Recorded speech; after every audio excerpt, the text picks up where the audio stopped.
mean to be that person, but can someone do something? Like, I don't mean to be this person, but can someone actually do something other than surviving? Like, aren't you guys tired of just literally living your lives for someone else every single day, waking up, going to do someone else's chores, take off the little boxes that they've created for you instead of actually living your own life? What have you decided that life is about? Like, what's life for you? Because personally, for me, I think we're just wasting years away. So I've been working for the last, let's say, 8 years of my life. You know, Before that, I was in the education system. But it literally feels like I woke up, I blinked, and now here I am. This is the little box that I'm stuck in now. And to make matters worse as well, with the way that society is moving, once you decide, you're going to follow a certain path, you're stuck in that path, unless you do like some drastic changes in order for you to kind of pivot and do something else that you want to do. But most of us are stuck with whatever we chose in uni, for example. Now, I'm not saying that, you know, having a job is not great, but it literally is just such a generic life. That's not actually living. You just decided, oh, I'll just take the easy way, I'll just get a job, that'll get me money, and then I'll be able to live in a house, and pay bills as well as afford food. But really and truly, that's not what living is about. Well, that's what I'm starting to discover anyways. It's not about just surviving, but yeah, for a while it's been about that. It's been about what can I do to survive? But when you get to a certain age, you just realize surviving isn't enough. There needs to be more to life than this.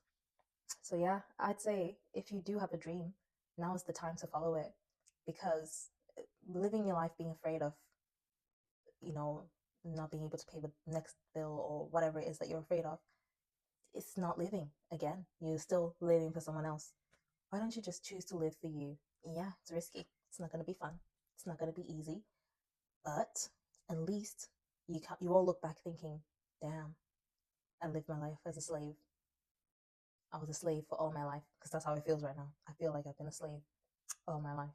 Whatever that dream is that you have, whatever it is that you're passionate about, don't be afraid. I'd recommend reading a book called The Courage to Be Disliked. So that book basically just explains how most of us are kind of living for the approval of others, and work makes it very obvious that this is what we're living for. We're living to kind of get our boss's approval, to get the tick from our boss. And if we don't get a tick from our boss, it actually affects how you feel when you don't get a yes or a tick from your boss. Basically, all I'm trying to say is that book, The Courage to Be Disliked, is basically telling you you should kind of override those feelings that make you think you should live for others or you should do things to satisfy others and make others happy. Not in a selfish way, of course. I think it explains itself very nicely that it's not about being selfish, but in a way, you need some sort of selfishness to hold on to who you really are. Because if you're not, you just wither away into everyone else's ideals and ideas.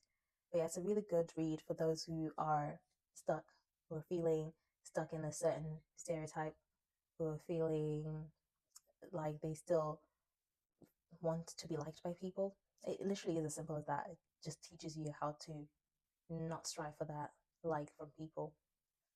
So yeah, my encouragement for you is to just live your life for yourself and try to be happy, because I think a lot of us are really miserable.